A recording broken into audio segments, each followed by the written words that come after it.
আসলে বন্ধুরা, আমি একটা কথা বলতে চাই আপনাদেরকে। আর কিছুদিন যদি হাসিনা সরকার ক্ষমতায় থাকতো, তাহলে পুরো বাংলাদেশটাকে ইন্ডিয়া নিয়ে যেত।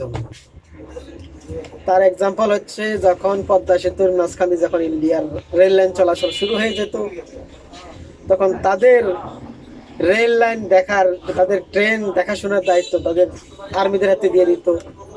তখন তারা দেখাশোনা করতো ইন্ডিয়ার বাংলাদেশের ভিতর দিয়া। আল্লাহ যায় করে, ভালো লাগে করে। দেখছেন, ক্ষমতার লোভ সারা জীবন থাকে না। যে লোভ করেছে ফেরাউন, যেমন সারা জীবন আল্লাহ পাক তাকে রাখতে পারে নাই, এই দুনিয়াতে রাজত্ব করতে পারে নাই, তদ্রুপ হাসিনা সরকারকেও আল্লাহ ছেড়ে দেয় নাই।